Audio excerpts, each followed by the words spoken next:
Welcome back, folks. Philly's #1 college radio station, WHIP. 215-204-9449 is the number if you want to call and hang with us. Temple's in the tournament. Villanova gets a 9 seed. They'll be playing UNC, and you'll have LaSalle going up against Boise State coming up on March 20th. NCAA tournament, no better time than this in the sporting year. And joining us right now is the man that was breaking down the brackets all year long, and now he could finally rest a little bit since he knows the field of 68, and that is Jerry Palm of CBS. Jerry, it's Zach Gelb, Chase Sr., and Haley Condon. How are you?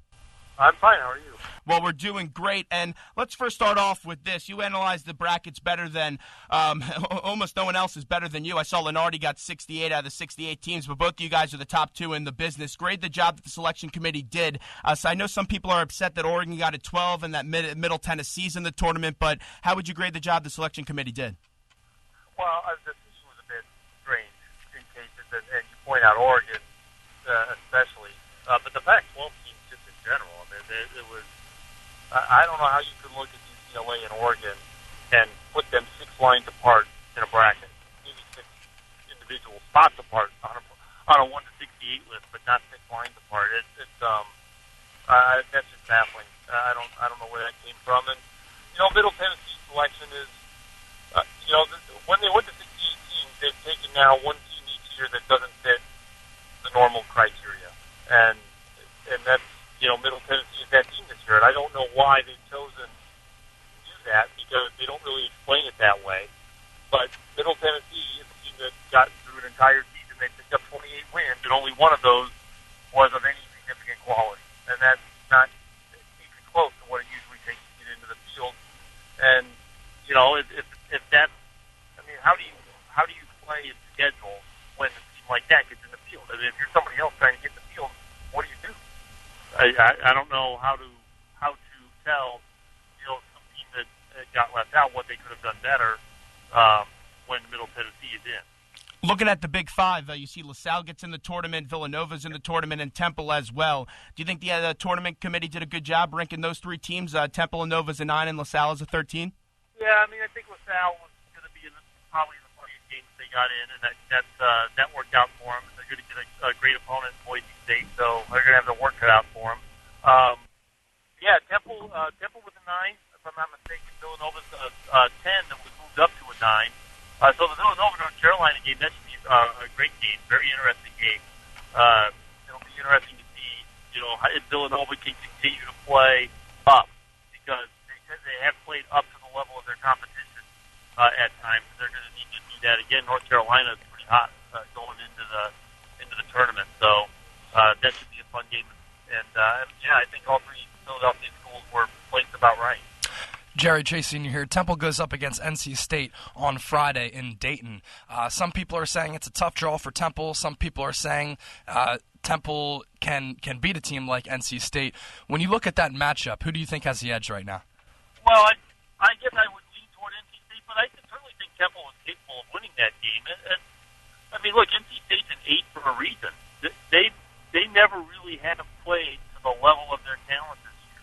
And this is a team that was a preseason pick to win the ACC, and they never have been that consistent. And I think that if you get after them and rattle them, you have a chance to beat them. But they're very athletic, and but I think Temple is too. So I think that should be a fun game to watch. I want to see what Khalif Wyatt can do in a game like this. Well, Temple has been inconsistent all year long as well, and I know everyone says NC State has been inconsistent as well, but I really believe this game comes down to the battle of the big men, and Khalif Wyatt has been amazing all year long. He's been the 8-10 player of the year, but Temple really needs Relier Hollis-Jefferson, Anthony Lee, and Jake O'Brien, who came over from BU, to step up if they want to have a chance to beat NC State, Jerry.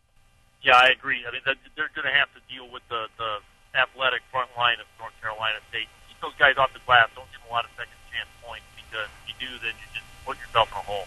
Jerry Palm joins us from CBS. He was on the show yesterday breaking down the bracket. And when I look at this bracket, Jerry, I really can't tell you the one team who I think is the favorite to get to the championship game. Last year it was Kentucky, and that's just been the way it has been all year long, seeing Louisville be number one, seeing a bunch of other teams like Miami and Duke hold that number one spot as well, and also as Gonzaga. But I look at this Midwest region. You have Louisville, Duke, you have Michigan State, you have St. Louis, Memphis. This is just Oregon as well. This is just a really tough region when you look at it. It really is. Louisville's path is not. Louisville may be the overall number one team, but the committee didn't do them a whole lot of favors. Once they get to that Sweet 16 game with either St. Louis or Oklahoma State, whoever's going to merge, and I think it has to be one of those two. Louisville's going to have their handful with both those teams, or either of those teams. They're lucky they don't have to play both of them.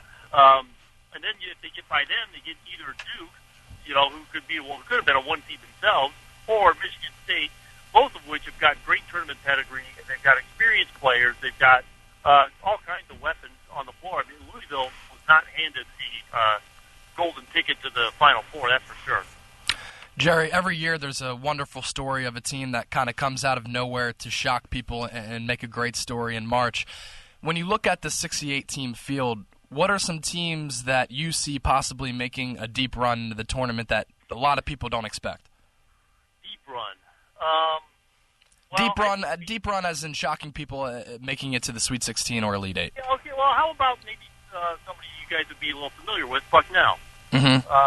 We got Mike Muscala. A guy like that, I think, would be a matchup problem for Butler.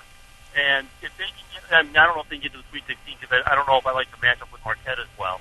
But if they can get by Butler, I think that they've got a matchup that they can manage because Butler's the kind of team that's not going to out-athlete them.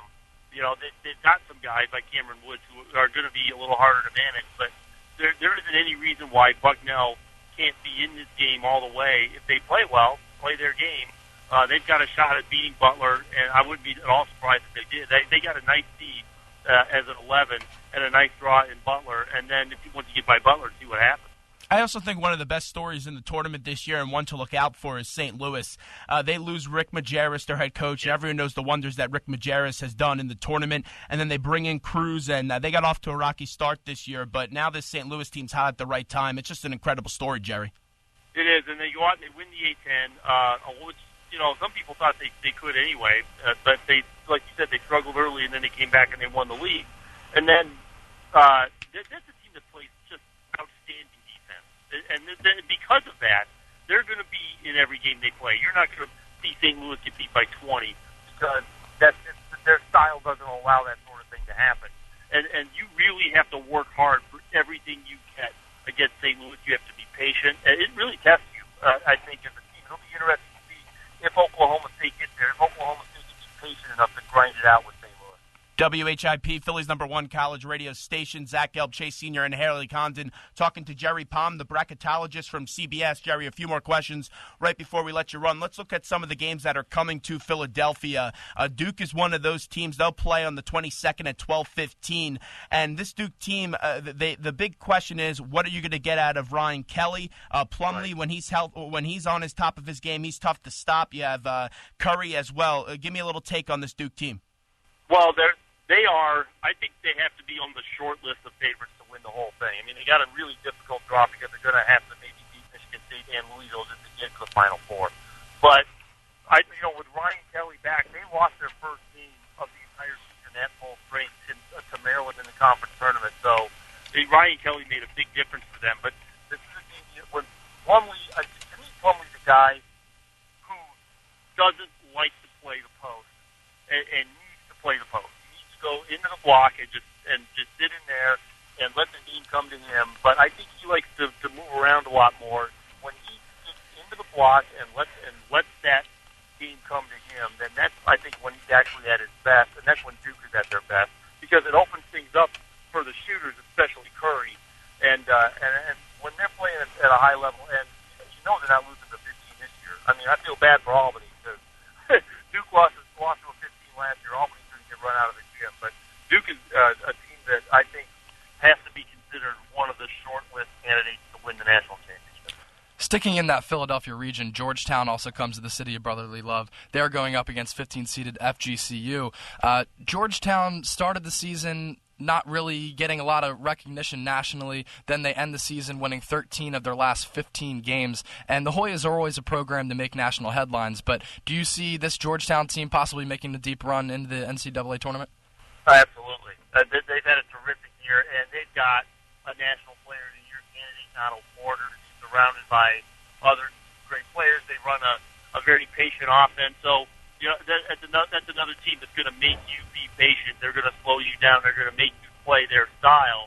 And if you don't like to do that, that can really be a problem for you.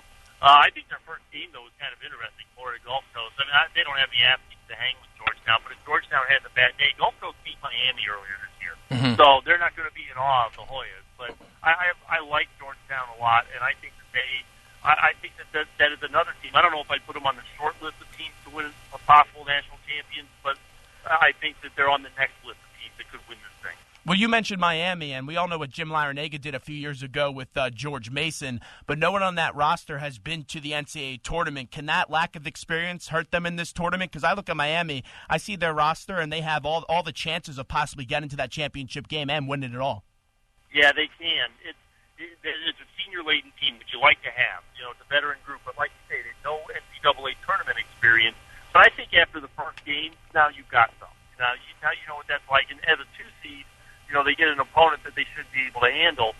But I think they're going to go as far as Shane Larkin, that their sophomore takes them, that their point guard is just electric. He can not only score for himself, but he sets everybody else up so well. And I think it's important for Reggie Johnson kind of falling off a little bit. He's got to come back and elevate his game for his last run, and maybe the only run through the NCAA tournament. But Miami is in the region with Indiana, and I think that would be an interesting game if they actually get to that point. If Miami's big guys inside could rough up Cody Zeller and maybe knock him off his game. Jerry, final one here right before we let you go is Jerry Palm of CBS joins us. Everyone who's tuning in today, they're happy if their team's in, they're mad if their team's out, but a lot of people are trying to win their brackets. Can you give us your Final Four and who you have going to the championship game and win it all? I picked Louisville to win it all over Kansas, and then my other Final Four teams are Ohio State and Syracuse. Sounds good, Jerry. We appreciate the time today. Thanks so much for joining us. All right, thanks. Jerry Palm right there of CBS. What we'll do right now is we'll take a quick break, and when we get back, we will wrap up some of the NCAA tournament talk, and we'll preview some Temple Owls football as spring ball gets going coming up this week. WHIP back after this.